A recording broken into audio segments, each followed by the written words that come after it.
All right, if you're here, you are struggling likely with imposter syndrome. And maybe you're not currently struggling with imposter syndrome, but maybe past memories of imposter syndrome is on the rise as Venus is officially in Leo. Now, that means Mars in Leo has already shined light on the unconscious parts of our actions and our behaviors, and what we say with our voice, what we say with our heart, or what we refuse to say from the heart space, what we refuse to say from a place of authenticity. Multiple members in my group is going through imposter syndrome. I know I went through it tremendously in the last, 3 years ago, especially, where I could not actually recognize what the imposter syndrome was at an internal level. And so I had to externalize people, relationships, and address codependency. And this happens because Gate 19, aka Aquarius, is the shadow and the programming partner of the Leo energy that speaks not from a place of codependence where we need to externalize and understand that, but from distraction. And distraction is something where, again, either we're internally distracted or we're externally distracted. So if you're struggling with imposter syndrome, stay tuned. This is a Venus and Leo message. This is your AstroShaman, Pernell Bobby. We are generating an economy of harmony, leveraging human design and genetic astrology. Currently at 15 members. It's really such a pleasure. Thank you all for being a part of it.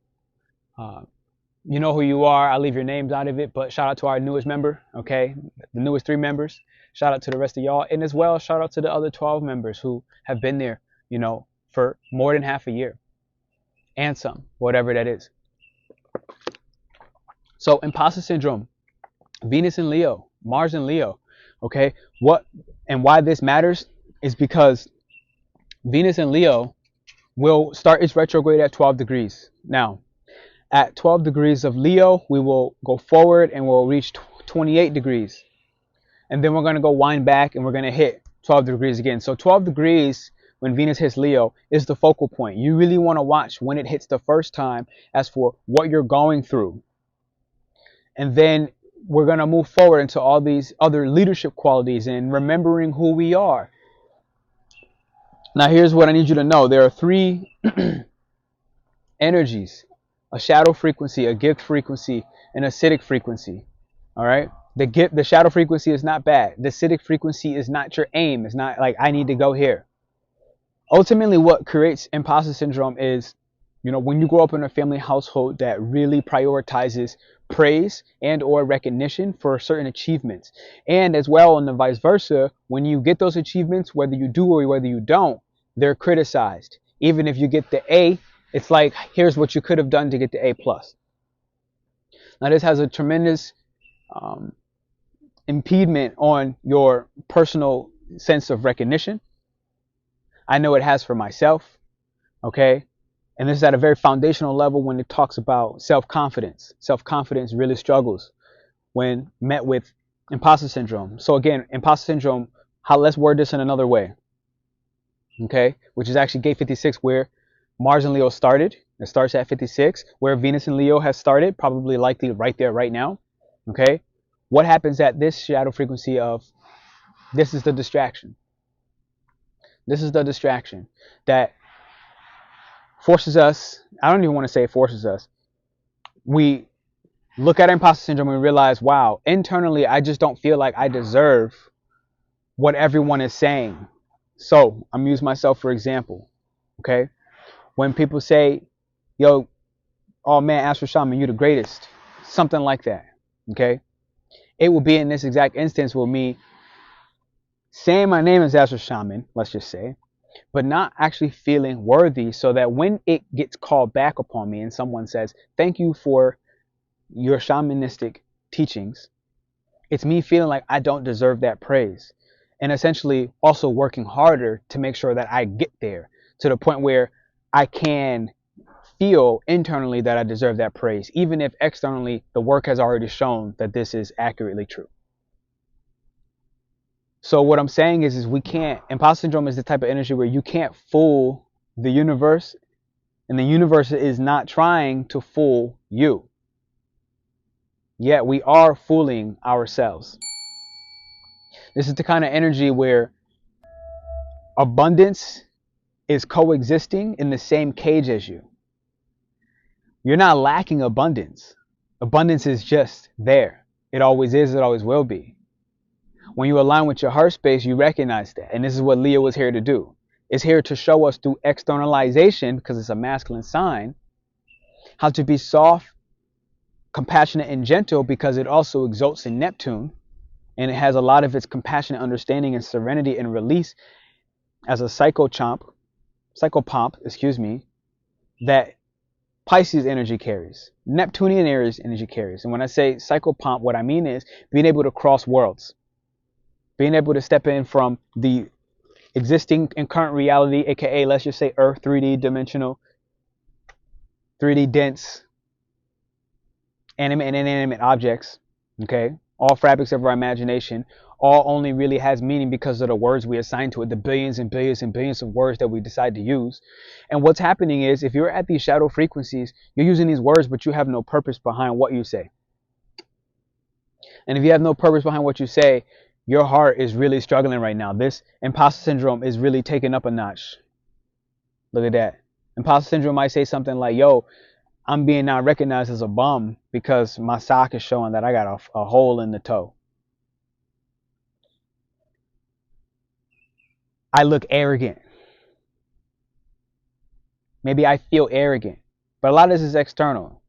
So maybe I feel arrogant on the internal, but externalizing is I look arrogant. And so the thing is, when you actually get to the place of humility that is not toxic, because there are toxic forms of humility, but when you get to the places that are not toxic, you no longer care about whether someone outside of you thinks you're arrogant or not. You just end up speaking as the voice box of God. So when God says, say this, you say this like an oracle. And an oracle doesn't have free will to sit there and say what they want to say. They say what God says. There's nothing to change. There's nothing to perfect. It is perfect as is. When you speak as a channel, it is perfect as is. Only when we prioritize our own individuality and what praise we may not or may receive, aka focusing on the outcome, not the internal feeling, and resonating with a deep psychological feeling of worthiness, accepting who you are. Okay, it gets to this point where we feel like we're going through imposter syndrome, but by dictionary definition, it's like this doesn't entirely make sense. We've all heard the phrase, but why are we all still going through it? And I'll tell you, when you look at the sanskaras, okay, I believe this is in Hindu culture, these are the memories. All right, this is us forgetting the memories of who we are. And when we start bringing a mindful energy to these memories, it doesn't mean that we just magically work everything through and we're feeling better. It only means now that you are aware of this false self and this true self. And you likely, when you become mindful, you actually struggle more. You actually struggle more. These memories don't just magically go away when you're in the state of being completely unconscious and you forgot who you were. You forgot your lives, you forgot your memories. And then you start to become mindful. This is when the real pain begins. Because once you become mindful, you start realizing, when did you defer? When did you give somebody more power outside of yourself? Especially somebody in the field and the expertise of you. I'm going to take tarot for example right now, because this is happening on a wide scale. How many people feel like they can't go out there and speak tarot? I know I was definitely one of them. Because it's like, wow, all these other tarot readers, they look like they know exactly what they're talking about. And by me attaching to what that external outcome is, an external understanding of what tarot definitions were by the mass media, by the mass message, I didn't even recognize where was I just intimidating the entire process. And so by doing so, it's like, through all my lives, as I became mindful of the memories that I am the tarot teacher, as I begin to remember this imposter syndrome comes back. Because it's like, I don't deserve to sit there and present this tool of divinity, to speak as a box from God. And instead, I started getting in front of God's box. I wanted to intellectualize what the interpretation was. Maybe by definition of what this means in upright and what this means in reverse. Now, this is an example. And what the difficulty is, we may not step out and speak as God's box.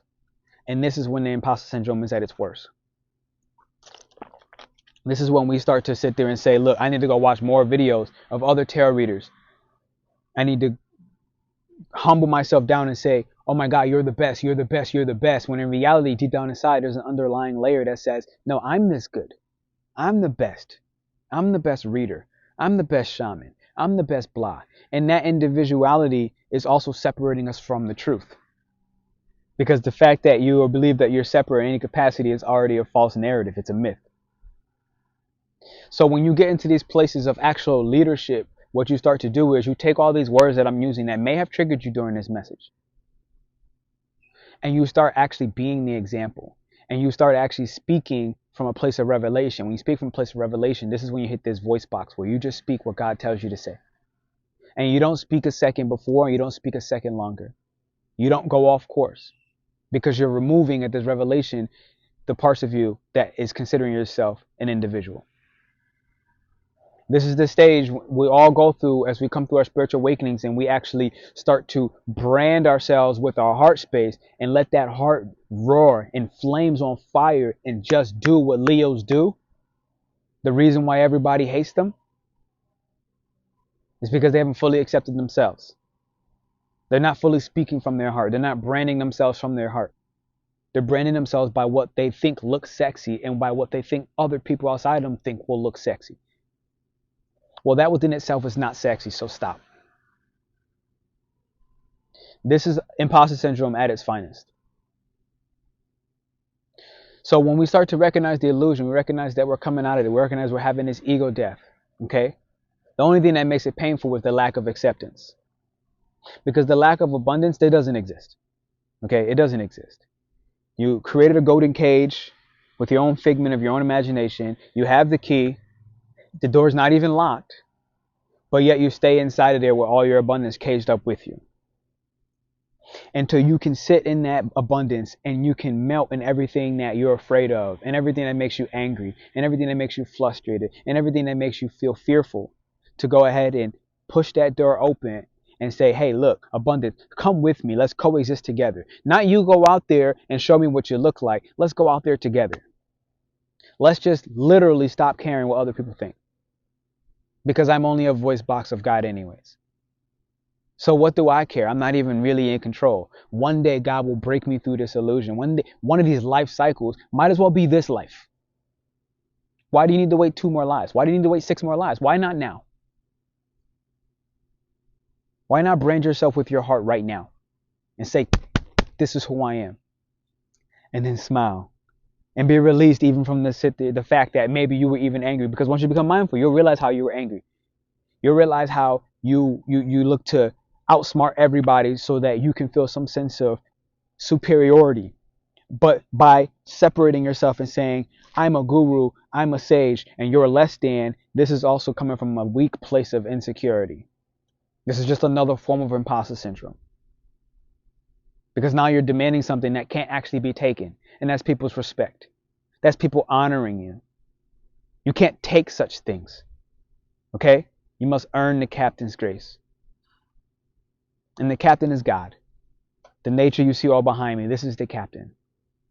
If we take the time to slow down and listen, nature will be like, this is what we want you to do. You take the time to listen, nature will be like, hey, look at your blessings. Thank God. Yes. What a time to be alive, ladies and gentlemen. Raw smart. And you just begin to enjoy the comical laughter of life itself. And how all of your depression, your despair, your pain is literally a part of the best movie on earth. The blockbuster hit of the millennium.